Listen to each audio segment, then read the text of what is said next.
Let's get ready to rumble!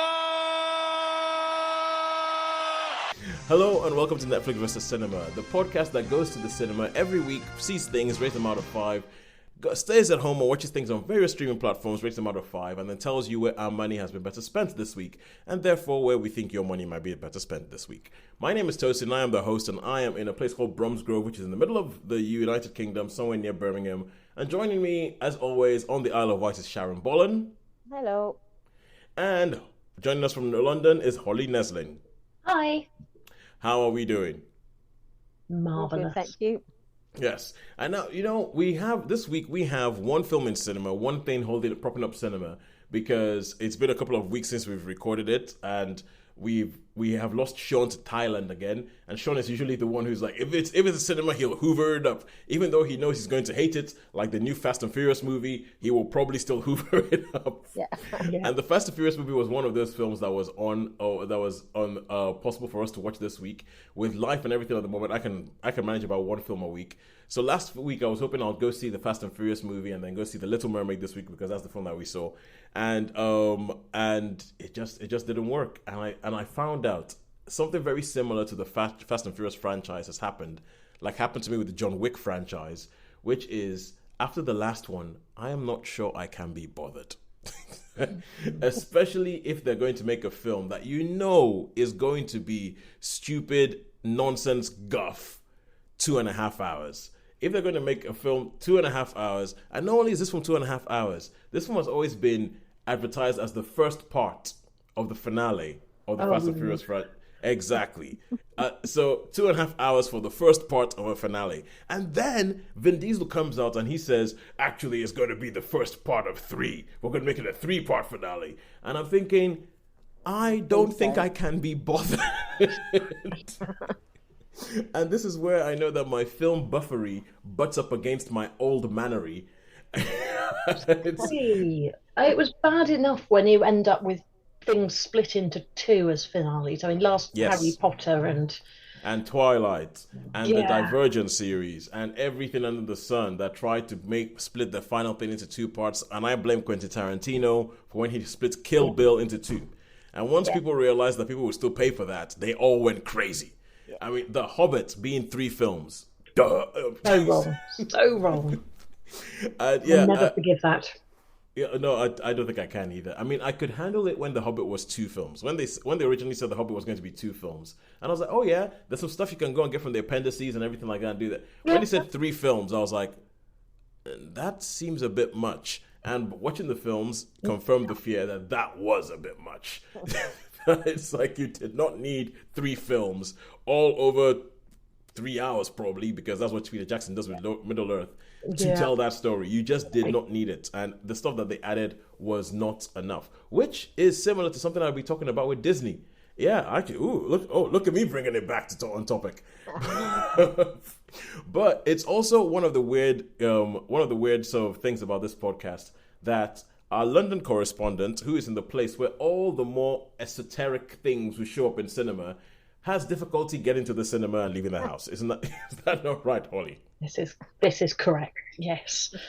Yes, because there's all these things that I look at and I'm like, ooh, that looks interesting. Where's the show? Oh, okay, only in art house cinemas in London. So it's Holly made it there. No, she hasn't. Has Holly made it there? No, Holly hasn't. Just to confirm, Hobbit films the last one was only 2 hours and 24. The others were both over 2:40 something. So he managed to stay shy of the 3-hour mark. Just. Oh, thank you, Peter. You you are so kind to us. But all right, so yeah, I was going to say Holly sometimes fails to make it to the cinema to see all the esoteric stuff. Sometimes partly through legitimate reasons, and sometimes through wine. So occasionally. Okay, cool. So tell us, what did you guys see at home that we're bringing forward to go up against the Little Mermaid in cinemas? Well, I have seen a drama on Disney Plus. I thought I'd get in there before they stopped password sharing. And so I have seen A Small Light on Disney Plus. Yes, password sharing. Oh good Lord. And never mind. And Holly, you? I have seen Queen Charlotte, a Bridgerton story on Netflix. Yeah, and Netflix are they're the first to go in the password crackdown. Yeah, so Netflix are the first ones to go in the password crackdown. Although the way that they're doing it is a bit complicated. They're cracking down on people sharing passwords on TVs. So if you have a TV, like a smart TV that has Netflix on it, they'll crack down on it. But reading the things, it's difficult for them to crack down on devices. It's complicated. But essentially, I switched on my Netflix this week because I am the parent, I am the mother, I'm the mothership with my in my family for the Netflix. So I switched on the Netflix and it says, "Oh, Netflix password sharing is only for blah blah blah blah blah. We are going to crack down on this." So you have to say that this TV is in your household, and then they would say all the other devices that connect to the Wi-Fi in that house are now part of your household. So if someone tries to watch Netflix on another TV somewhere else that's not in your household, they'll be like, "Oh no, not part of the household." Oh, but you can pay for Netflix if you want. But they also say you can still watch it on your devices anywhere. So as long as a device comes to your house and connects to the Wi-Fi connection in your house, you call it part of your household, and then someone can take that device anywhere and watch Netflix on that device. Because if not, what they're saying is you can only watch Netflix when you're in your house, which is stupid. What if you have a multi-license though? If you've got like a license for 4. Yeah, for 4. Yeah, because that's what they did. First of all, they used to say anybody can use it anytime. Then they said, "Oh no, you can only do it if you have 2 devices at the same time." And then you had to go pay more money so you could see more devices, like 4 devices at the same time. So I think even if you have 4 devices at the same time, they're still saying they need to be part of the household. Which thank you for reminding me, Holly. I need to reduce my Netflix subscription because there's no need to be paying £15 a month when only people in the same house can watch it. Which is ridiculous, because how many times would you have like 5 people in the same house watching different things on Netflix? I think they're looking at the families, the big families with the people, like, if you have a mom, dad, and 2 kids, for instance, or parents, shall we say, parents, children, then around about teenage years, then you start getting into that. But the problem is, I feel like it's going to be so diversified because someone's going to be watching Netflix, someone's going to be watching Disney Plus, someone's going to be watching something else. So essentially, I kind of get why they're doing it, even though I might not like it. I get why they're doing it because they need money. And if you look at almost all of the other major streamers, I know we'll get around to talking about films in a second, but every now and then this is topical. It is topical. We are called Netflix versus cinema, so it is something that we should talk about. And I get why they're doing it, because if you look at all the other major streamers, so Netflix came up, Netflix were the big streamer. They were the ones who forced everybody else's hand into the streaming world. So Disney used to have all this stuff on Netflix, and they were like, why are we going into them?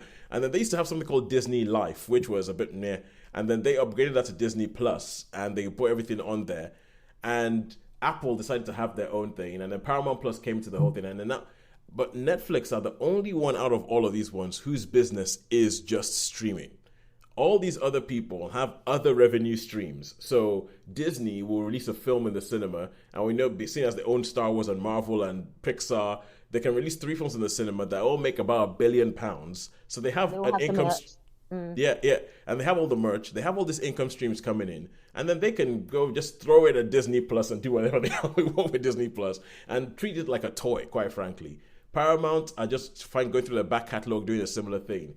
HBO has been there for ages. So the problem that you have now is that Netflix are now finding themselves getting squeezed. So other people they can save money, they can make money and then shove it at the streaming platforms. Netflix is just a streaming platform. So I understand that they're getting to the point where their subscribers are being stolen by other people and they need the money. I can understand why they do that, but there's just a bit of me that doesn't like it. Yeah. I have just established that for an extra £5 a month, you can get you can add someone else to your household for a £5. For a £5 a month. So that would take Netflix up to like 20 quid a month if we're going to stay on the 4. Essentially, they want money, and they're going to take as much money from you as you're willing to give them. And unless you've got it with Sky, in which case you're only paying £5 a month. That's a whole other thing. I don't even need to go. That's a whole other thing. I don't even need to go there. So it's crazy because I feel like it's a developing world and it's a developing business model in which they're trying to figure out how do we actually make how do we monetize this and how do we make the most amount of money out of this thing. And I don't think the end is there because at the moment I feel like all the other streaming platforms that have different revenue streams, so like your Disney and your Apple and all that, who can throw a lot of money at their streaming stuff, they're just sitting back and waiting to see how this happens. Because if all of a sudden Netflix subscriber numbers go up because a whole bunch of other people start paying Netflix because they don't want to lose access to Stranger Things or something, then password sharing is going to go across the board. They're going to crack down it across the board, and Disney Plus is going to say no, and then Apple TV is going to say no. That's what I think. I think they're going to do that. Yeah, And on the other hand, talking about Disney using Disney Plus as a toy, have you heard that Disney is culling a whole bunch of shows from their streaming platform? Oh, Yeah, yeah. So Disney released a whole list of shows that they're like, we're taking this off the platform, and these shows have not been released anywhere else but on streaming, which means that essentially Disney is saying these shows will not exist anymore. If you like this show, sorry, you can't watch it ever again. Which is something that Disney has always done with their DVDs. I remember there was a they time trying used to to find have it, limited release, didn't they? And then they disappeared. and then they'll go back into the vault. And I remember Yeah. trying to find a Beauty and Beast DVD, and you couldn't find one for love of money. The only time you could find one was on eBay, and it was £50 for a Beauty and the Beast DVD because Disney would hide things in their vault and only release them at certain times. And I think when Netflix started rising, they make them panic and they put everything on Disney Plus. But now Disney have gone to the point where they feel like they have the power again, and they're just taking a whole bunch of stuff in. So why The Last Man has disappeared off Disney Plus? Willow, the TV show, has disappeared off Disney Plus. Those are two of the high-profile ones, but there was a TV show of Willow. Did I miss they, it? you missed it. It was released didn't about miss 6 much. months. It was released about 6 months ago. Had Warwick Davis back as Willow. Yeah, he was Willow. Yeah, Yeah, it was Willow Osgood, yeah. Yeah, it had Warwick Davis back as Willow now. But yeah, it's gone. So if you look it up, Disney Plus they've just removed a whole bunch of stuff, which people and oh my god, there's so much stuff going on. Because they think is related to the writers' strike. They think Okay. because they think that Disney are essentially. I always refer to Disney as like the evil empire conglomerate that makes all the stuff I love. And essentially, because at the moment there's a writer's strike going on in America, on the Writers Guild of America, they're striking because they're saying that they're not being compensated properly for the work that they do. So when things are on streaming, they're not being paid properly with the residuals or the royalties, which means that a lot of writers are actually struggling to make ends meet. But the studios don't care and are trying to and see the writers. Essentially, the studios see the writers having a life as taking their own money. So the studios, I think Disney taking a whole bunch of stuff off streaming means they don't have to pay royalties to the people who worked on these shows. And as long as so I think that it's almost like a bargaining thing, but That's a it's bit messed mean. up. Yeah, it's messed up and it's annoying. This is when you realize that it is a business and all the horrible, nefarious things that apply to any business apply to all the stuff that we love to watch. It is depressing. I don't like it. And I think it might be time for us just to start talking about reviews and about whether the stuff that they make is any good. I missed Willow. Well, Holly, you can just continue on your high-powered executive trajectory and then maybe one day they'll give you a private screening. I think that unlikely. Maybe one day, you can sit down with Michael Eisner and tell him, I want to see Willow. And then you'll find the They'll vault. say, okay. Yeah, you find the Disney vault with everything that they've hidden along, especially with all of, what was her name? Charles Starr. Her father was a Haley Mills. Yeah, especially with all of Haley Mills' teenage output that they've hidden away somewhere as well. Oh, Well, it might be on Disney. Yeah, well, no, Somewhere. yeah, I don't understand Disney. I really don't understand Disney. I love the stuff that they make, but their business practices, I think, are evil. Except in their fights in Florida. I'm very supportive of that. Their fights in Florida. Yes, ongoing battles with Ron DeSantis over taxes and his dislike of the fact that he sees them as promoting homosexuality stuff. It's a very entertaining bit of politics where it's hard not to be on Disney's side, at least because it's so ridiculous. And we'll move on because We'll move on. we'll move on because I can see myself. I can see my I can feel the train of my thought going down that way. But let us get on to cinemas, and the first thing we're going to talk about this week is The Little Mermaid. Talking about Disney. So The Little Mermaid is the latest in a long line of things where Disney are essentially looking at the back catalogs and saying, was it a cartoon that we made? Yes. Was it a hit? Yes. We will remake it in live action. We will, and it's almost kind of like, it's not minimum work, but it's a lot less work than coming up with something original for loads of money, because I don't think that there has been one of these that they have made that hasn't made a lot of money. I think the first one they did was Cinderella. They did it with the Jungle Book. They've done a Peter Pan one. They've done the Lady and the Lady and the Tramp. They did the Lady and the Tramp. That's only on Disney Plus. They did Beauty and the Beast, The Lion King, Aladdin. Oh yeah, they did Aladdin. So they've been going through all these, and they have been doing their best to just milk all these things. And a lot of these, so I think Aladdin made $1 billion, which when you think about it, and for my money, of all the ones that they have made in the cinema, of the ones that they have made live action in inverted commas, the only one that has really worked and has really justified its existence was The Jungle Book. Because I think that The Jungle Book, the way they did it, it actually added something to the original story. It was a bit better. It was a bit, and now they've come to The Little Mermaid. The Little Mermaid, which is, I was, okay. While I was watching this, I had to sort of just come to the conclusion. I was like, you know what? I think The Little Mermaid has pound for pound the best songbook of any Disney movie, because the four songs I can think of were Part of Your World, Poor Unfortunate Souls, Under the Sea, and Kiss the Girl. All of them bangers. All of them died in the wall bangers. And I was like, okay, great song. Know one of those. Oh, all right. But it's and so they've done this, and and in typical Disney fashion, the story hasn't really changed. They've just added faff to it. They've added fluff to it. They've padded it out, and there's and the first half an hour, 45 minutes of this film, I was just sitting there going, okay, cool. And I just kept going, what is the point? What is the point? Why did you do this? What is the point? The good things about it, the headline grabbing thing, was that they cast Hailey Bailey, who is a black black musician, as Ariel. So they have a black Ariel, because obviously when you look through the Disney's pack catalog, there is not much of diversity in there. So they cast it in there, and obviously there was a big, massive uproar, and the people who are using the hashtag #NotMyAriel on Twitter and everything like that, and saying, how dare you, this is not showing any respect to the original story and everything. And I was like, look, Disney never paid respect, and never mind, I'm not going to get into that. So Hailey Bailey's good. Hailey Bailey in the film is good. That's not the problem of the film. One of the big problems, I think, is that when Disney are making live action versions of these things, they need to lean into the fact that what they are making is a live action cartoon. That's what they're making, a live action cartoon, and they need to stop trying to go for the realism.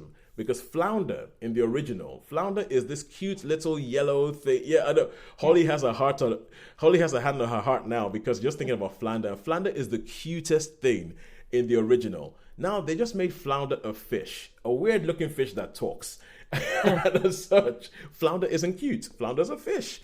And Sebastian is a crab. And Sebastian in the original, I always used to go, he's a crab. He looked more like a lobster, if you asked me. Yeah. He looked more like a lobster, but because of that, because they had these things, they could make them cute, they could make them expressive, but now this is a fish. When was the last time you saw a fish express anything? Literally. Yeah. No expressions. It's the thing about fish don't have expressions, apart from when they're spawning their eggs. I saw sort of David Attenborough style documentary. It's actually quite funny, but never mind.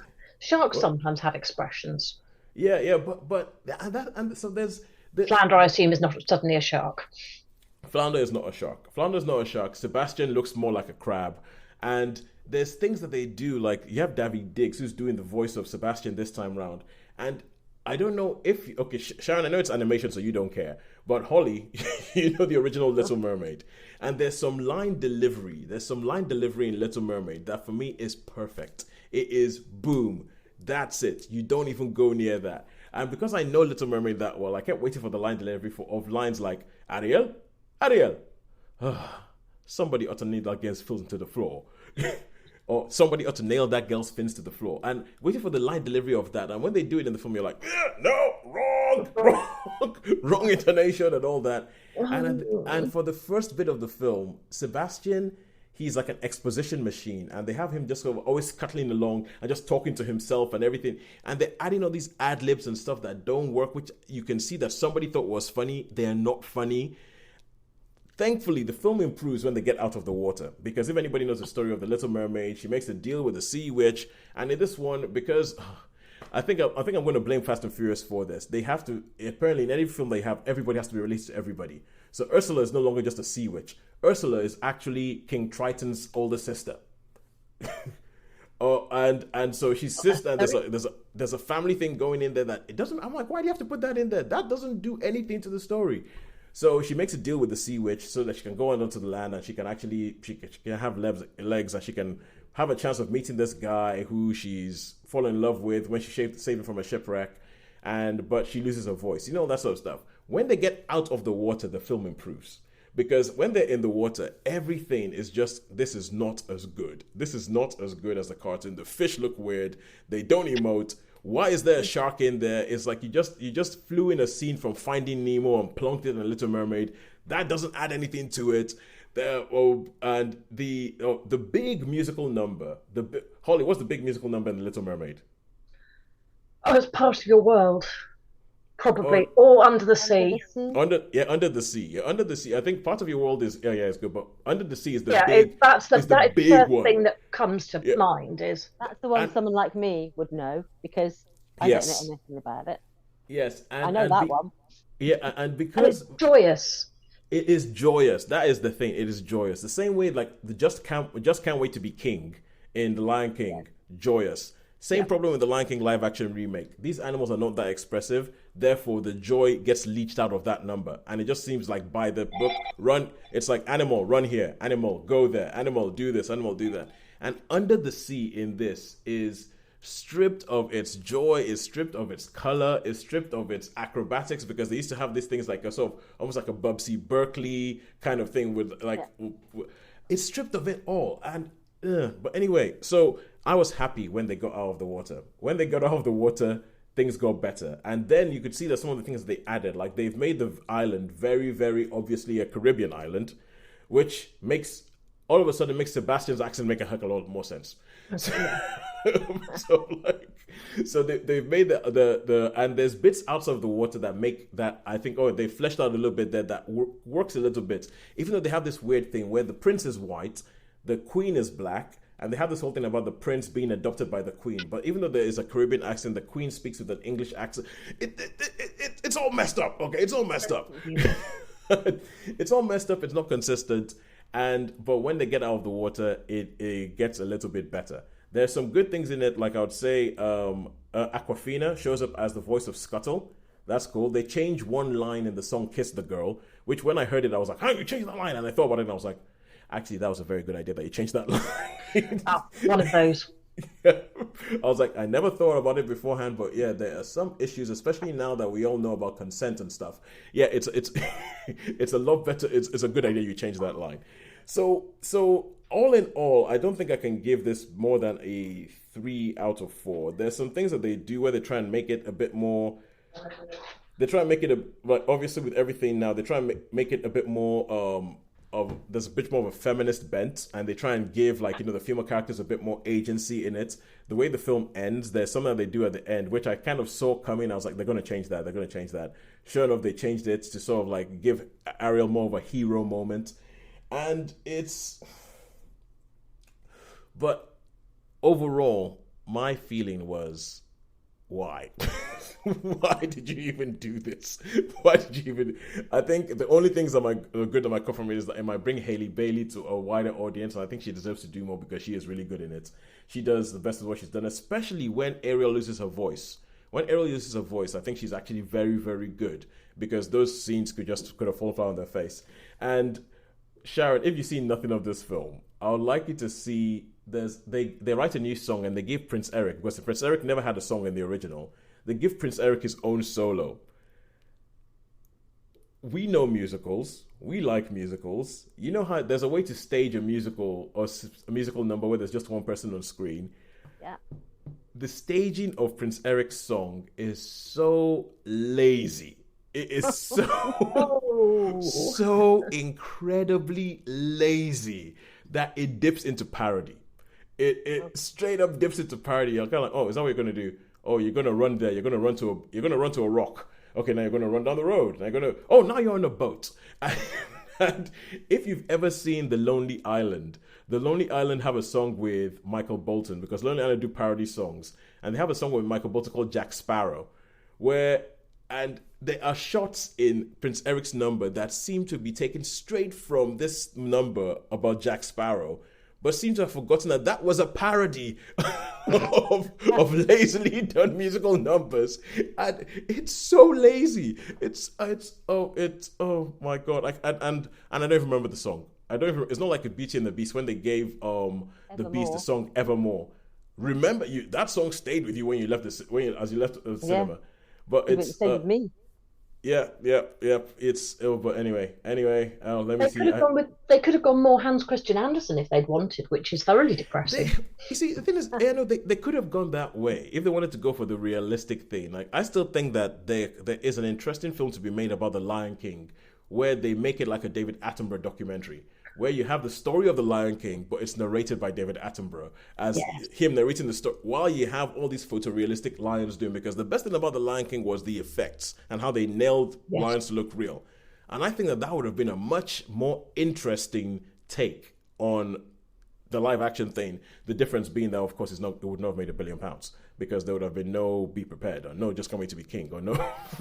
Well, I suppose you could just turn off all of the music that's there and then just stick David Attenborough over the top, saying why we don't know why these hyenas are doing this. This doesn't make any kind of sense. Hyenas never do this. Hyenas and lions don't actually exist in the same player. But you could do that. I mean, a David Attenborough commentary on the Lion King, I would love to see. Yeah. So there must be somebody who can do a good impression of him, who could do a voiceover of it. There's loads of people out there who can do that. My dream. Yeah, and there's just weird things, and I think the original film is about 89 minutes. This film is 2 hours and 15 minutes. Wow. Yes, and I think a lot of that is because they keep holding shots for a long time, and then it's almost like they go, this is not an interesting shot. What we're going to do? We're going to put a sweeping camera move into this shot. Yes. And it's like, no, it doesn't make it any more interesting. You're just wasting more time. So at most, I can give it a 3 out of 5. And they take the backing singers out of a whole bunch of the songs. Under the Sea the only people you hear Sebastian, you hear Ariel, and nobody else. And I'm like, why? Why do you do that? And there's this whole bit in the middle of Under the Sea where Sebastian's going like, the bass played the cop, which in the original is brilliant and is fun, and this one is just kind of 3 out of 5. 3 out of 5. I will stop now. They managed to save it towards the end. There is one new song. So I know I said I'll stop, but oh my god, there's one new song called Scuttlebutt, and it's a good song. It is obviously Lin-Manuel Miranda, if you get what I mean, because this song comes across like a song that was cut out of Hamilton. So it's a good song, but it sticks out like a sore thumb when compared to all the other songs in the thing. And you can be okay, this is where they let Lin-Manuel Miranda loose on this and said you can do what you want with that song. But yeah, and he did what he always does, which is wonderful. But it is wonderful. Very identifiable as Lin-Manuel Miranda. Yeah, and I wonder whether it's getting to the point where it's actually becoming too much. It's becoming a trope and it's becoming a bit of a parody. Because there's a musical with Lin-Manuel Miranda. Oh, there's going to be one song that's going to be rap sung. But yeah, it's anyway, 3 out of 5. Move on. Tosin, just stop talking. And now quickly, Holly, save us all from Tosin banging on about the Little Mermaid and talk to us about Queen Charlotte and Bridgeton story. Okay, so it helps in approaching Queen Charlotte to have seen Bridgerton and the nonsense therein. I would like to think that most people who've seen Bridgerton appreciate that it's absolute twaddle. Enjoyable twaddle. But it's sort of it's intellectual hot chocolate with marshmallows,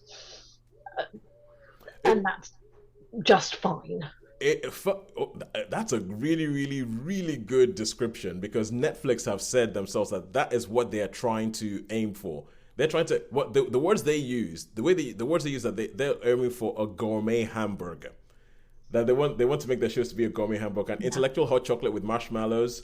I would put in that sort of I think yeah. that's because it's not a gourmet hamburger. They're absolutely not producing gourmet hamburgers. That would have a bit more substance, and that's fine because you're not watching it for profundity or great commentary on anything in particular, but they're fun watches. And I know that Sharon struggled with this one. I'd seen the other two Bridgerton ones, and I watched 2 episodes of this one before I just gave up. I haven't completely given up because it's still on my. Do you want to continue watching? So it's and you still haven't there. said expletive off yet. Yeah. Do you want to continue watching while we're still letting you have this password? For the time being, it's a prequel to Bridgerton, and is the backstory to Queen Charlotte, who is a significant rather than main character in Bridgerton. She was the wife of George III. She was from a minor German duchy, Mecklenburg-Strelitz. She's broadly speaking, was apparently a very nice person. And the series goes back to the early days of their marriage, a young Charlotte meeting a young George. And everybody presumably knows that George III was frequently referred to as Mad King George, and he had no undoubted mental health issues, and nobody is frequently thought nowadays to be bipolar disorder, which I can personally sympathise with a great deal. So, which makes all of these things quite interesting from a purely personal perspective. It begins with a young Charlotte arriving in England and to marry somebody she's never met, and she is quite sort of feisty and opinionated and knows her own mind and isn't sure about this whole arranged marriage lark. And it's the later Bridgerton films have received all sorts of commentary for the fact that they have a diverse cast, and everybody says, oh well, England wasn't like that. Everybody was white. Not my Bridgerton. Hashtag not my Bridgerton. Exactly, which is not actually absolutely not my correct. Duke. This deals with the sort of backstory as to how Bridgerton is diverse, because this great experiment is started where Charlotte is black, and therefore they try to create a slightly more integrated court to see sort of what happens. And there is some potential veracity to some of that, because there's a reasonable argument that Queen Charlotte was actually mixed race, and it's quite well documented. And it's one of the things they use is, if you look at some of the portraits of her and her features, they don't look, dreadfully Caucasian, for want of a better description. So it has a bit more potential truth to it than the people who get very angry about Bridgerton not being all white would probably like. There are a whole load of other bits about how the British monarchy aren't actually all white, but we could talk about that for hours. I find it fascinating. So it gives you the sort of background love story between Charlotte and George, and it thought to have been a very loving marriage, and they had 15 children or something. It was an excessive number, but were happy, apart from him having periods of losing his marbles, and their and their son having to be Prince Regent, which has been well documented all over the place in many other films and TV series, Blackadder being an excellent example. So it brings in some of the characters from Bridgerton and the sort of younger versions of them. You see how you understand how they evolved to be the characters. They've got to have Lady Danbury is in there, and yes.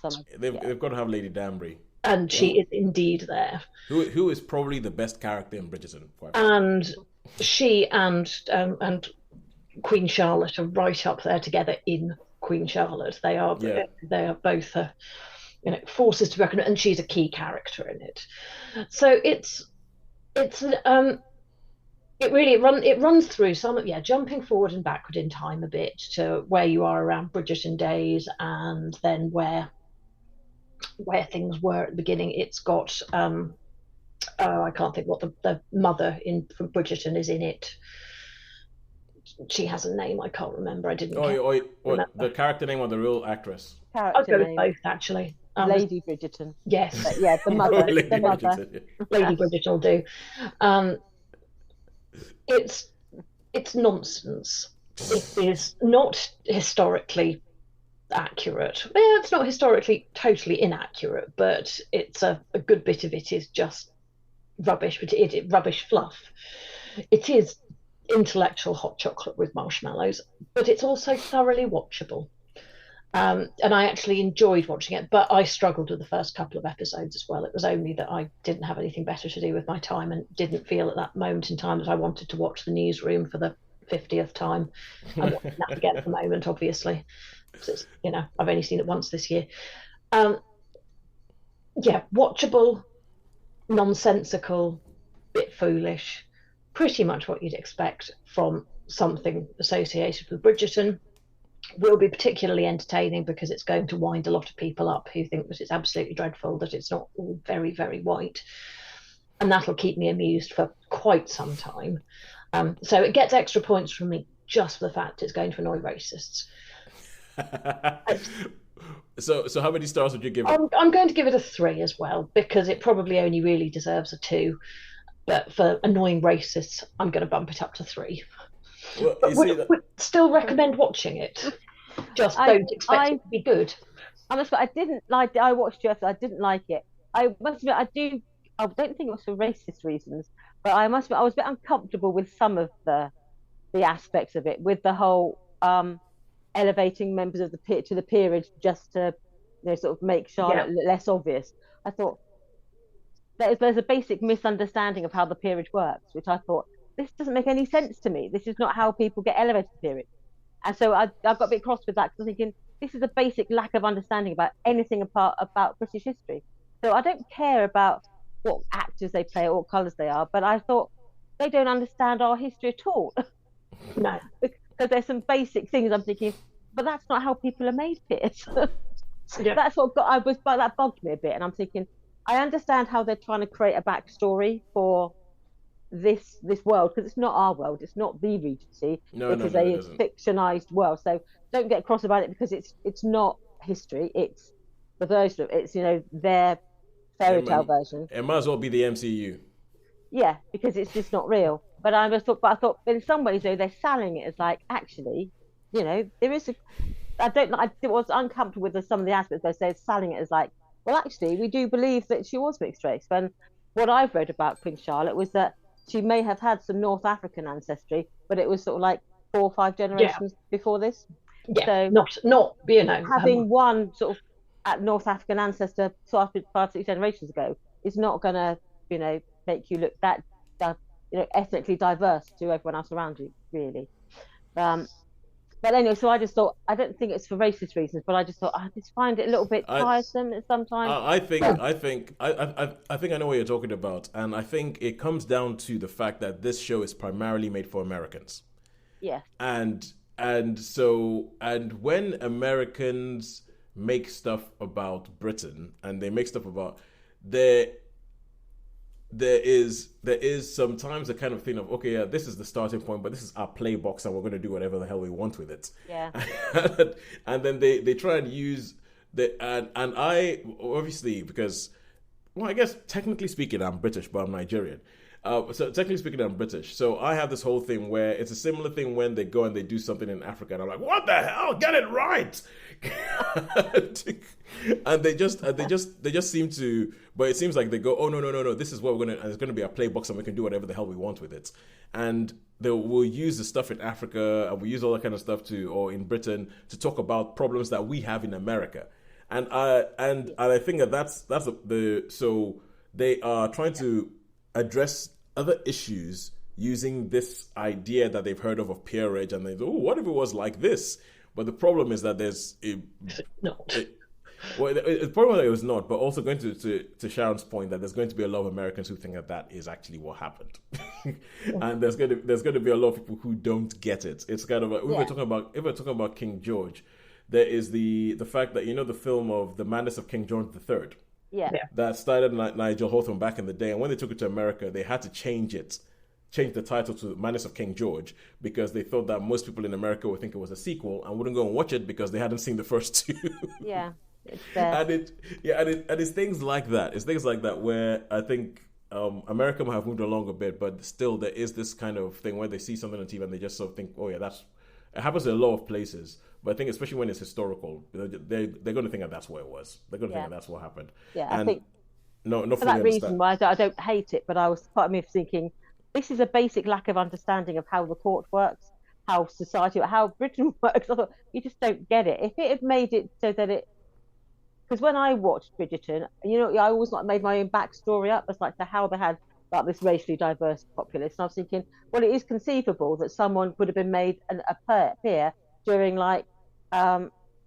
with Lord Marlborough, with one of those campaigns when people are made dukes and earls because of they service the country or something. I thought, you can understand that someone would have been elevated then, and then their children would have been like dukes and would have been earls because they would have got that peerage back in time. So I had created a backstory. So when they did this, I was like, no, that's not the story I had made up in my head that made sense. That's the thing. The thing is, with me, with whenever you have like a costume drama that is cast with a more diverse racial cast, I don't even think you need to go into it. I don't think you need to go. For me, I am happy to accept that it's a story about Britain then told about what Britain looks like now. Yeah. I'm happy which is the same thing that they said with Hamilton. It's like a story about America then told by what America looks like now. I am happy with that. And don't try. And I know that there was one line in the first season of Bridgerton when they went something about, oh, you don't know what the Queen has done for the people, like for people who look like us. And Lady Danbury says that to the Duke in the first season of Britain. I was like, oh, okay. And then they left it, and I thought, okay, maybe that's it. It now seems to see that they've now tried to go a bit more and do almost like a sort of what if history, and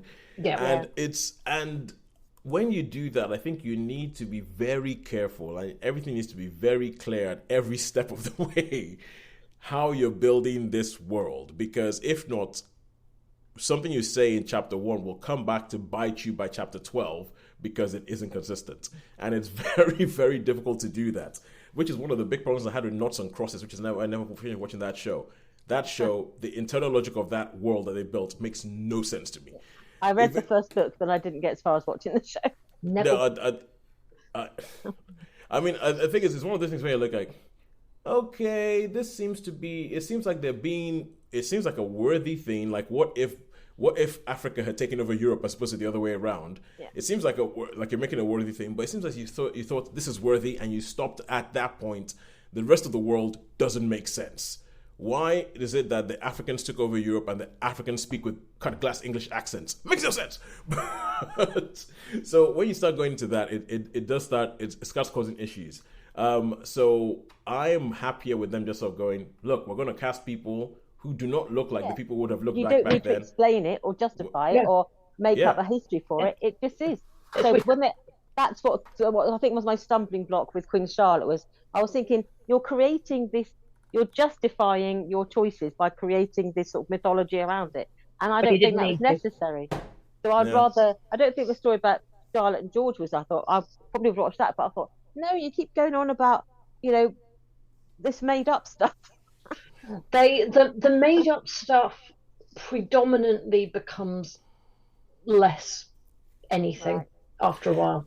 Yeah, and that is part of the playbook. Well, I mean, obviously it's all made up stuff, but it's part of the playbook that they do. And I know obviously Shonda Rhimes, who's created this show, she is big on representation. She is big, and it's probably comes from her own experience about being a black woman who has finally somehow become successful in an extremely in a field dominated by white men.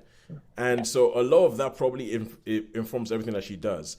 But there are some times where, and I think she sort of puts it in and just goes, I'm just going to leave this here. Okay, now we're going to carry on with the rest of the story. And they did that in Bridgerton the first, but it's, anyway. So, how many stars for Queen Charlotte? 3. It's a 3. As I say, it gets the extra one because it's going to wind up the racists for saying, why are there black people?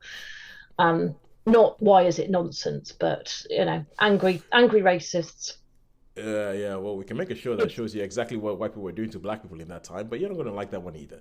So, absolutely. So it has led to angry people on Twitter being angry, back to being angry about the Anne Boleyn series where Anne Boleyn was black. So it's nice to let people get worked up about that one again, because Jodie Turner-Smith is amazing. I really want to see that. Actually, I haven't watched it yet. I think it was on Channel 5. Oh. But okay, let's run away. Let's run away from this. Let's run away from the racists. Yes. Running from, like you just said, like it's led to people on Twitter being angry. I'm like, oh, shock, horror. People on Twitter are angry. Anyway, so we'll go over to A Small Light. Sharon, tell us about A Small Light. One of the shows that I don't think is being removed by Disney Plus just yet. Well, this is quite a complete contrast to the other things we've talked about. It's on Disney Plus, but it's apparently by National Geographic. Yeah. Who I didn't know they did drama, but this is like a drama based on true events that they've sort of embellished a bit, I think. And basically, it's the story of Meat Geese. And now, Meat Geese, if you don't know the name, was a Austrian Dutch woman who helped the Frank family hide during the Second World War in Amsterdam. And most of us have heard of Anne Frank and her diary. And This is a story of basically the events around that. So it's not about Anne Frank, it's about Meep and how she came to be in the position where she actually hid this family for 2.5 years. And so you start off just before the war when she's in, she was adopted by a Dutch family. She was an Austrian girl whose mother was a single mother who couldn't look after her. She was starving to death. And at that time in the 1920s, when there was a huge depression across the world, a lot of Dutch families opened their homes to Austrian and German children. And she was adopted by a Dutch family along with another little German boy and was raised as a Dutch woman. And she has lived, so you see at the beginning of the story in the 1930s, she gets a job in a factory. Her parents say, it's time you found, you either get married or you get a job. And she gets a job in a factory which is owned by a man called Otto Frank. And he is a German who fled Germany in the early 1930s when they started restricting the liberties of Jewish people in Germany. And he moved to his family to the Netherlands because it was thought to be a safe place for Jews to go. So he has moved with his wife and his 2 children. His wife, I think her name is Edith, or it might be Ethel, but I think it's Edith, and their 2 daughters, Anne and Margot. And they live a prosperous sort of middle class life. He runs a sexual factory, selling pectin, which is the gelling agent for jam. So that's what the factories they sell pectin. And so this young woman, Meepke, she goes to work for them and becomes very close to the family. She becomes friends with the family, the girls. She sees them grow up, and before the war, you see her get married because she still has technically a German passport because Austria was annexed by Germany in the 30s. Yeah. She's told, you either have to marry a Dutchman or you have to go back to Germany. And so she actually marries her boyfriend, who and then the 2 of them become huge, great friends with the Frank family. Then as the war starts, nothing much changes in Amsterdam other than a few more restrictions. But then the Germans invade. And it becomes clear that the restrictions that were placed on the Jews in Germany are going to have to be placed on the Jews in the Netherlands. Yeah. And Otto decides he says to Meep, we either have to leave or we have to go to hiding. And at that time, before the war, Jewish families were allowed to apply to go overseas if they were sponsored by someone. And the Frank family was sponsored by his brother in America. but their visas were denied by the German Yeah. over, powers that be. So he said, I think we have to hide. And so Meep and the three other people who work in the, there's four of them altogether who work in this factory, the non-Jewish staff basically create, the factory is built on several levels, and there's like a hidden annex, and they make a flat in this annex, and basically the Frank family move in there. And then later, another family who can't get out, they move in there as well. So there's the four Franks, and there's three Van Wyck family, and then another man joins them as their dentist. And so you have these 8 people suddenly living in this annex. Yeah. And me and the members of staff, the 2 men and the woman who work there as well, they basically go shopping every day, and they go to a different shop every day and buy no more than 1 bag full of shopping and bring it to them. They have made arrangements with a local baker, blah, blah, blah, blah. Anyway, they supply and they support them for this 2.5 years. And it becomes something of almost like an open secret that people suspect that they might be hiding Jews, but they don't know for sure. But a lot of people nearby suspect that there might be a family there. And you see basically this whole story, we only see what Meep sees. So we don't, if she's not there, we don't know what happens. So we don't know what happens. We don't see Anne writing her diary. We don't see Margot writing in her diary unless she's present when these things happen. So we see the story played out outside of the annex, basically, and what life is like in Amsterdam, and how Meep and her husband get involved in the resistance, hiding Jewish children, getting them adopted, doing small things and to help the thing. And then, as we know, the story of Anne Frank, they are betrayed and informed upon, and they're raided, and all of the people in the annex are arrested, and all of the people who are working in the factory are arrested as well. Meep is arrested, but the German soldier who arrests her is Austrian, and she says, "Oh, are you from Vienna?" Because I'm from Vienna, but I'm married a Dutchman. And he starts talking, and he says, "Even though you've harbored a Jew, I'm going to leave the room, and I'm going to basically let you go." Yeah. And so that's the only reason why she's not imprisoned, but the others are imprisoned and sent to work camps, as well as the Frank family and the Van Wicks and the dentist Dieter, I can't remember his name, I'm sorry. But yes, so they are arrested. And then we know that after, before the annex, because what happened when the Jews were arrested in Amsterdam is the Germans, the Nazi party, basically the National Socialist Party, would move in, and they would strip their property. They would strip the flats. They take all their property, all their belongings, everything, books, jewelry, clothing, shoes, pictures on the wall. They would literally empty the flat out. And so before the people moved in to strip the annex, Meep and her husband and other people literally ran in there and gathered up as much as they could to save. And one of the items they found was Anne's diary and her notes and her sketches. And they never found Margot's diary, but they did manage to get Anne's diary.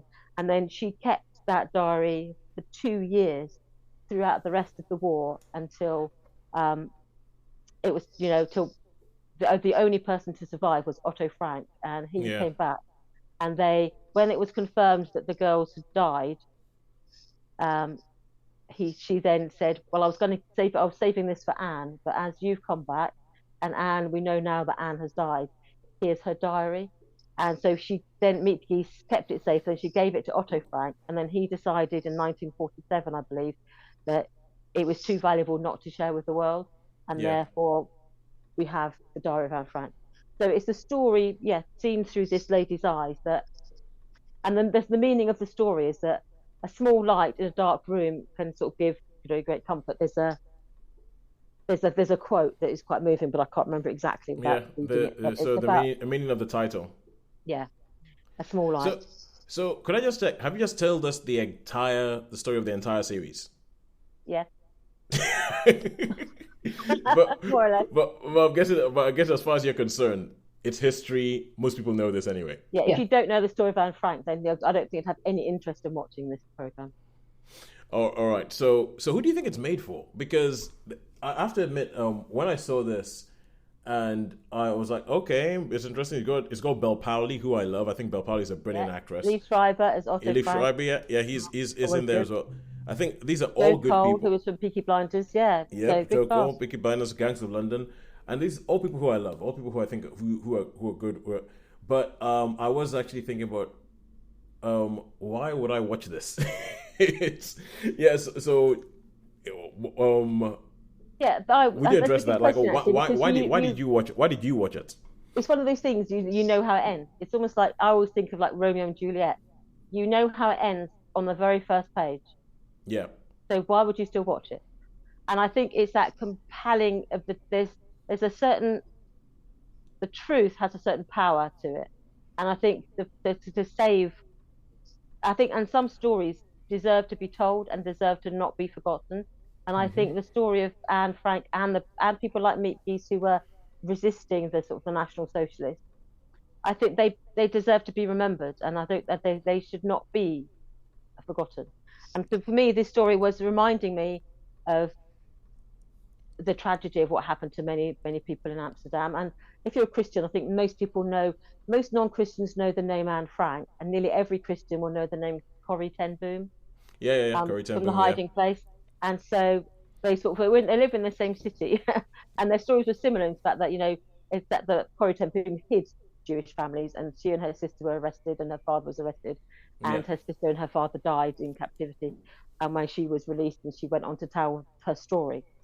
Um, so it's a different story, but I just think this shouldn't be forgotten. But I found it compelling as a drama, and the fact that there is drama to it because these are like real people's lives. But I think when you write fiction to capture real emotion, and then so this is real because it actually happened. You don't have to make stuff up because yeah, the truth is as powerful as anything that can be imagined, and yeah, it can be. And there's more horror in truth than sometimes that can be imagined. If you'd told someone who's never heard of the Holocaust or the lots of events of the Second World War, if you told them about it, I don't know that they would always believe you. yeah, And so I think in some ways you have to be reminded that this actually did happen in yeah. Europe, in just across the sea from where we are now, and to people who were living ordinary lives. And these things, you know, And when you look at the world, when you look at world situations nowadays, you look at the fact that it might be God knows how many years, 80 years or anything like that, but it doesn't. That doesn't mean it's not going to happen again yeah, because there's arguably people trying to do something very similar now. yeah. So And it's one sort of woman who was not, she wasn't wealthy, she wasn't powerful, she wasn't an intellectual, she was nothing but someone who worked in an office. But she was what her small act of courage by just saying, yes, I'll hide you, and then yes, I'll keep this diary safe. Has left 80 and legacy that's lasted 80 years, mm, and that we still have Anne Frank's diary because of what she did. well, yeah. I guess that's the point. The fact is that there might be people who might not have known it, even though the story has been told again and again and again. That it's worth always remembering because there might be people who don't know it, and Yeah. yeah, Or yeah. who maybe believes that, but some people say, oh, it didn't really happen. It's like, because you do hear people denying that these things happened. And it's like, Humans can deny anything. That's, yeah.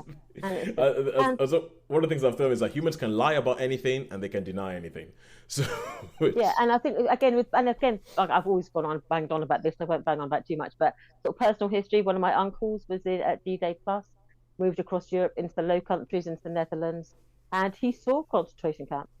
He he was one of the when the British Army when they went through into the Netherlands and into Germany, they were the ones who liberated a lot of these places, like Bergen-Belsen, which is where my uncle saw, and mm, well, like what was left of Ravensbrück and Auschwitz and all these other, these places that have got we know as infamous and ghastly places. But these were an ordinary man from the Isle of Wight walked in and saw that horror, yeah, and we shouldn't forget that either. yeah, So yeah, we should. Yeah, this just I think it's worth remembering, and it's worth. But there's humour in this drama. There's compassion in it. There's a love story. Um, it's much funnier than you expect.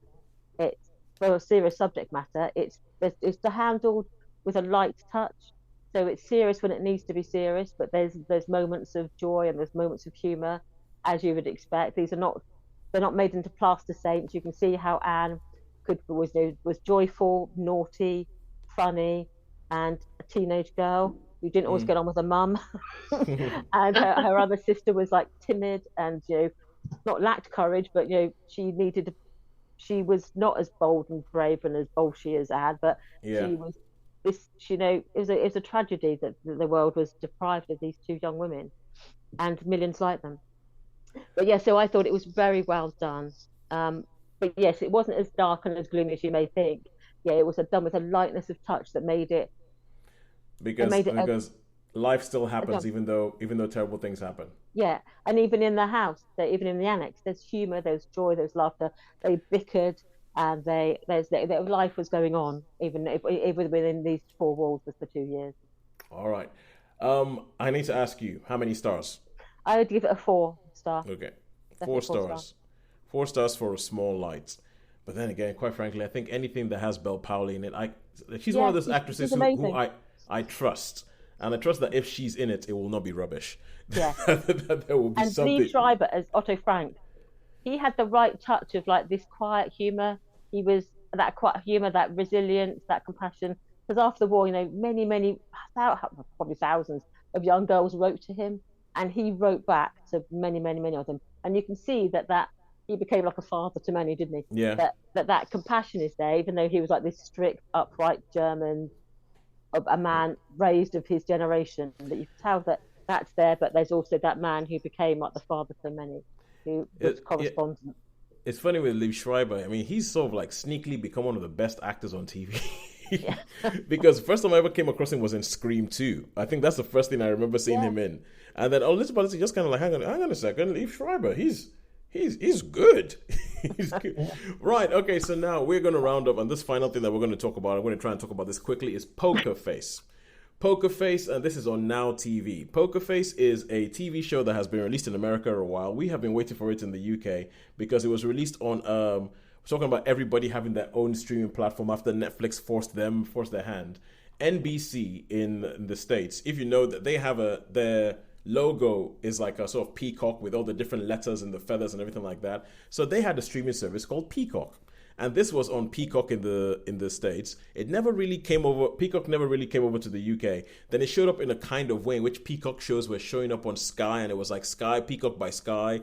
It was jumbled. Nobody really knew what was going on. It was a bit like when they had Stars Plays on Amazon. Nobody had a clue what that thing was. So I still have Stars Play, by the by. I think they've changed the name to Lionsgate Plus. I don't know. I can't keep track. and there is and so Peacock on Sky stopped, and then this show was stopped for a while. People were like, "Where the heck is this show?" Because it is written and created by Ryan Johnson, who created Knives Out. He did the Knives Out movies, the Benoit Blanc movies, and this is essentially, it's a TV show, and the whole thing they knew about this, it was going to be a weekly sort of detective procedural, and it stars Natasha Lyonne, who some people might know from American Pie. It was the first I ever saw her, but she's done a lot of stuff over the years. She's done Russian Doll. She was in Orange Is the New Black, and she's also an executive producer. So it's pretty much her and Ryan Johnson who created this thing. She plays a character called Charlie Cale. And when you first meet Charlie is working in a Las Vegas casino. She's just like a drinks girl, like, just walking around the sort of casino floor, serving people drinks in like a skimpy outfit and all that. And one day she gets called up to the boss of the casino, who it turns out is actually the son of the casino owner. And she's like, "Oh, well, I'm going to get fired." And she goes in there and she starts talking to him. She's like, "Oh, you're going to fire me, right?" And it transpires that the way she ended up working in this casino is that she has this very, very peculiar ability to instantly tell when somebody is lying to her. So obviously she'd used that while playing poker, made a whole bunch of money. And then the casino owner had issues with this. There's a plot. So this guy thinks if you have this ability, he is convinced because she shows him, yeah, I can tell when you're lying, I can tell when anybody is lying. So he comes up with this plot that she's going to be part of, that's going to use her abilities.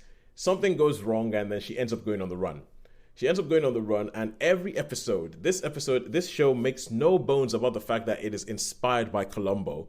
Even the font that is used at the beginning looks like Columbo. If it wasn't for the fact that the camera was a better quality and it was widescreen, you would think this was you could think that this was made during the 80s and you would expect Peter Falk to show up at any point in time. Like So every episode is like its own self-contained episode, is its own self-contained story. There's a very, very sort of like slight arc that carries on over the whole season. But every episode is pretty much you could pick up an episode and watch it on its own. You can see all the guest stars that they've managed to get to come to be in the show. It's like, oh my god, it's Nick Nolte. Where's he been doing? and so in each one of them, they do the whole Columbo thing as well, where at the beginning they tell you they show you the murder, they show you the crime, they show you exactly what's happened. They don't make any bones about that. This is what's happened. Then you go, and then it's about Charlie figuring it out. And she's not a detective, but it's just because she has this thing, and she has this almost thing where she can't let anything go. So because she can't let anything go, she's like, no, this isn't lying. If this is what happened, why are you lying to me about that? And so it's quite a nice little sort of conceit. Obviously, they sort of go, she's magic, okay? She can tell when you're lying. Just take that as read. We're not going to try and explain that. That's what she does. And then they go into every episode, and it's almost like a procedural. Each episode is standalone, showing you how there's a case of the week and how she figures it out and how she ends up her life being intricate, like into it as she travels across America. And I really, really like this. I think it's good. I think a lot of it comes down to the style of it. There's one episode that's made, and even from the beginning, when the music kicks off, the music is like something out of Psycho. It's like something out of Psycho, or like, this heightened San Francisco 1980s set thrillers. And that episode is just heightened, and it's all close-ups on the face, and it's all like, histrionic acting. And so that you can see them playing around with it, and I think it's really, really good. I think Natasha Lyonne is really, really brilliant as Charlie. This is probably because I think Natasha Lyonne, she has a bit of a shtick, probably because of her voice, because she always sounds a little bit like that, even though she's probably only about 35. She sounds like a 60-year-old woman who has been smoking every single day since she was born. and I think it's that she sort of has this sort of like, she's a bit frumpy. She doesn't really care about personal hygiene or anything like that she does in almost all of her characters. But I think in this one, there is a little bit something else in there that I actually really like. And I like the interactions that she has between the different people that she meets each week, and the way she goes about it, and the way she goes about figuring out, that there was a crime that was committed here, and actually figuring it, and actually solving that crime was good. Oh, Ellen Barkin shows up in an episode. It has a brilliant supporting cast. I really like Poker Face. I would give it a 4 out of 5. I would say go watch it before there is some other contractual dispute that means that we can't watch it in the UK, or your passport gets taken away from you so you can't watch it. Go watch Poker Face, because there's 10 episodes, an hour each, and well worth your while. And you can almost watch them there are a couple of things that wouldn't make sense if you didn't watch them in sequence, but quite frankly, you can watch any episode out of sequence, and you would still understand most of them, apart from 1, 9, and 10. From 1, 9, and 10. All right, cool. So that is it. 4 stars for Poker Face. Any questions? Sounds fun. All right, cool. So in that case, the only thing I have is a question for you. Who do you think has won this week? Netflix or Netflix cinema? and Friends. 3, 4, 4.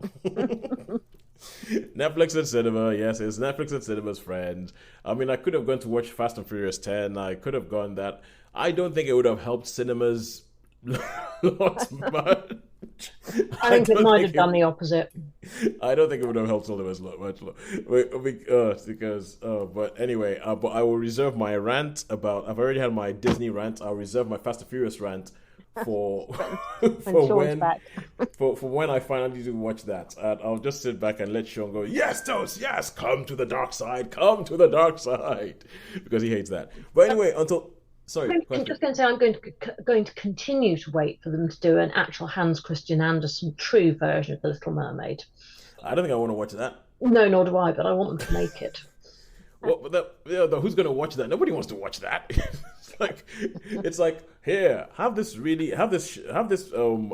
film that cannot be anything but depressing. Yes. Quite frankly, that's just the way it is. Hans Christian Andersen, it cannot be anything but depressing. Have that, or Singing Crab, Under the Sea, Calypso music. Which one are you going to watch?